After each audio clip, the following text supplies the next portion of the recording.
Welcome to your Sleepy Psych Sanctuary, a place where overthinkers can relax. This is your time to give your mind a rest. Before we begin, take a breath in with me, slowly, through the nose, and let it go. One more. Breathe in and breathe out. Notice where you are right now, the surface beneath you, whether it is soft or firm, warm or cool. Let yourself feel the weight of your body resting there. Notice the air around you. Is it cool against your skin? Is there a faint smell in the room? Something familiar? Something that belongs to the place where you feel safe? You get to just be here right now. Nothing is required of you. No choosing, no deciding. Just this breath, and then the next one. Tonight, we are going to spend some time with someone who is very familiar with a particular kind of exhaustion, the exhaustion of trying too hard to get something right. There is a particular experience that many people know, the experience of standing at the edge of a decision, a real life-shaping decision, and feeling completely unable to move. Not because they don't care, but because they care so much that the mind keeps spinning, weighing and reweighing, searching for a certainty that never quite arrives. Maybe you know this feeling too. Tonight, we are going to peek in on someone named Coby. And we are going to sit with them quietly as they find their way through decision paralysis. The cabin is small and it smells like cedar. That is the first thing you would notice if you were there. The scent of it, old wood and salt air, and something faintly like a candle that was blown out not too long ago. Warm wax and smoke, the ghost of a flame. Coby's bedroom is at the back of the cabin, the side that faces the mountain. The window above the bed is cracked open, just barely, and through that small opening, the sound of the night comes in. Steady, patient, unhurried. The wind doesn't rush. It comes in and they pull back and they come in again, over and over, without apology, without urgency. Coby is sitting up in bed. The quilt around them is thick and soft, a patchwork of deep blues and greens and a faded cream that has gone slightly yellow with age. It has the particular softness of something that has been washed 100 times, something that has been slept under, been pulled close, and held against the cold many times before tonight. Coby's back is against the headboard.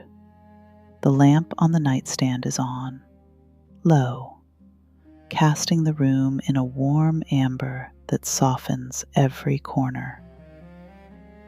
There are no hard edges in this light, just shapes and shadow and the slow living dark of a bedroom at night. Coby's hands are in their lap, still on the outside. But inside is a different story entirely. There is a decision that has been waiting for Coby, and big one, and kind that feels like it reaches into the future and rearranges everything. The life choice, the kind where no matter how many times you think it through, no matter how many angles you approach it from, it never quite resolves into something clear and simple. It just keeps turning. Coby has been carrying this for a while now, long enough that the weight of it has started to feel familiar. Like a stone they have been holding so long, they've almost stopped noticing it's there. Almost. But tonight, lying here, they notice.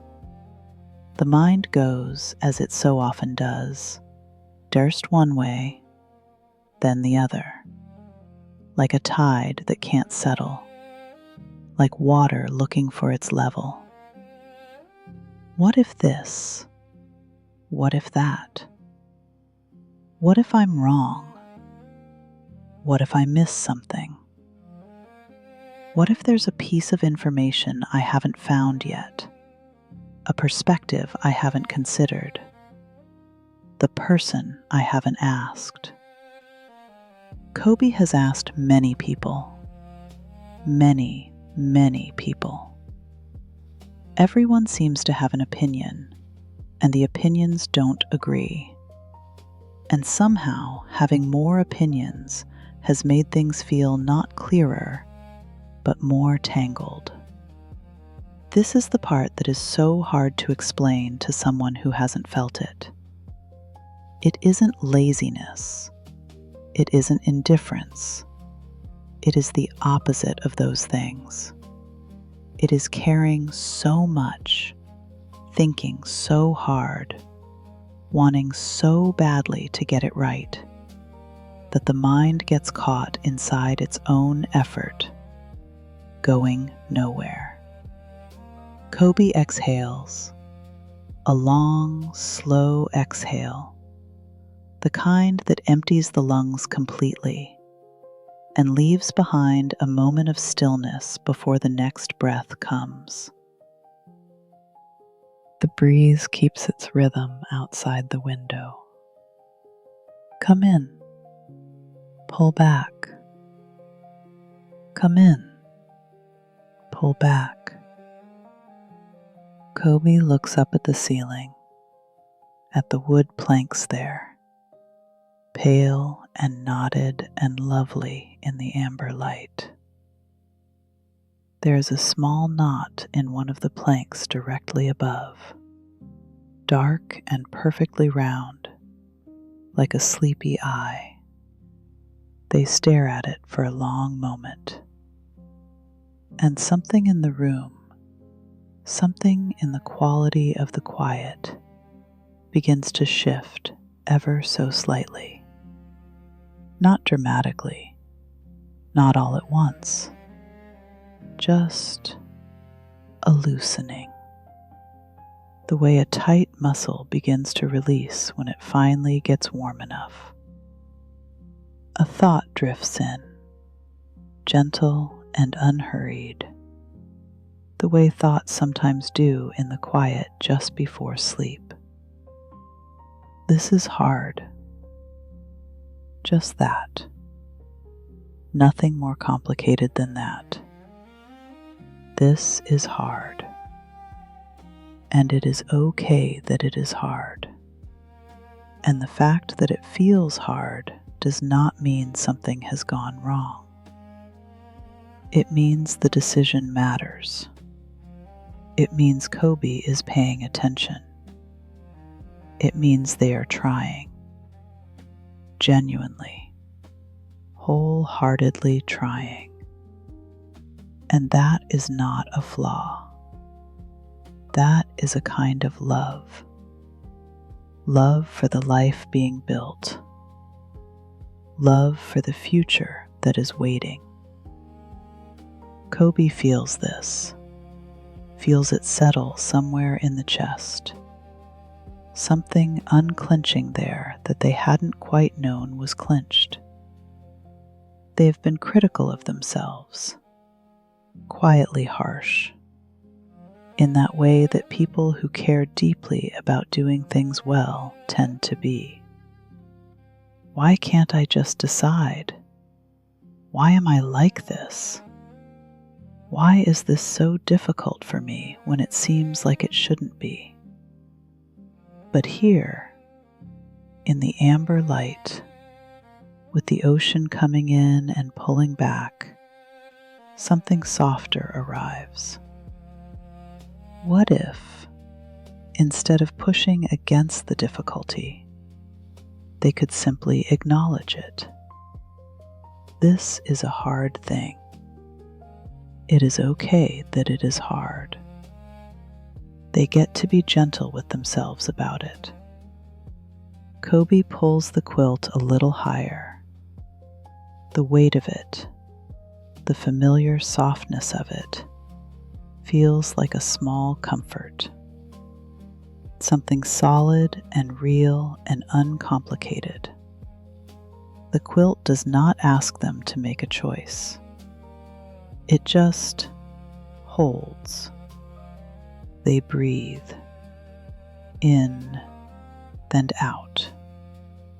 The lamp hums very faintly, a sound so quiet you would only hear it in a room this still. Underneath it, the ocean. Underneath that, the sound of Coby's own breathing, slowing, just slightly, without them even trying. The mind, because it is Coby's mind and it is persistent, tries once more. It begins to run through the list of people, the various voices and opinions and perspectives that have accumulated over these weeks. One person said this. Another person said something different. A third offered an angle that contradicted both. And somewhere in the pile of all of it, Coby's own instinct got buried. They notice this. They actually notice it. The way you sometimes notice, lying very still in the dark, something you couldn't quite see when you were moving. All those voices, all that gathered input. Then somewhere underneath it all, quiet and a little buried, but still there, Coby's own knowing. The thought that comes next is soft, more feeling than words. I have enough. Just that. Simple. Not dramatic. I have gathered enough. I have listened enough. I have asked enough. At some point, more information doesn't bring more clarity. It brings more noise. And Coby's mind, their wonderful, exhausted, caring mind, is very full of noise right now. There is something almost like relief in recognizing it. Not a solution, not yet, but a quieting. The way a room feels when someone finally turns off a television that has been on too long. The silence isn't empty. It is full of something more real than the noise was. Coby lets their eyes close for a moment. Not to sleep, not yet. Just to be without input for a little while. Just to let the mind stop receiving and start settling. The wind breathes with them. In, then out. in and out. The cedar smell is very present now. It has a warmth to it, woody and clean, the smell of a place that has sheltered many people through many nights. A smell that says, you are inside, you are warm, you are safe. Nothing needs to be decided right now. Coby lets that be true. Some time passes. It is hard to say how much. The quality of nighttime makes time soft, stretched, difficult to measure. When the mind begins to move again, and it does, because minds always do, it moves differently, slower, less frantic, like a river after a bend, widening out, growing calmer. Coby finds themselves doing something they haven't done in a while, thinking about both paths, not frantically, not spinning, but simply and quietly, the way you might look at two different views from a window and notice what each one holds. They let the mind move through what they know, the things that feel like gains, and the things that feel like losses, for each direction. Not obsessively, not with lists and spreadsheets and comparison charts, just with the calm acknowledgement of someone who has been holding both options for a long time now and actually knows more than they realize. There are real things on each side. Coby knows this. There has never been a side that is only good or only difficult. That is not how choices like this work. Both paths have beauty in them, and both paths have their costs. That is true, and it is worth sitting with. But it is also, at some point, okay to stop adding more items to either side of the scale, because the scale will never balance perfectly. And that thought lands somewhere quietly important. Coby stays with it. The scale will never balance perfectly, not because they haven't thought hard enough, not because they've missed something, but because that is the nature of choices that actually matter. They resist perfect resolution. They are not math problems with a correct answer waiting at the end. They are more like invitations. Invitations to move in one direction and then to shape the path as you go. There is no version of this where Coby gets to see around the corner first. That is simply, and strangely, a relief.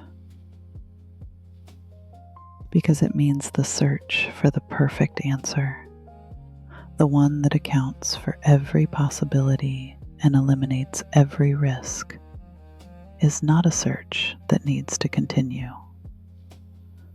That answer does not exist, and chasing it has been.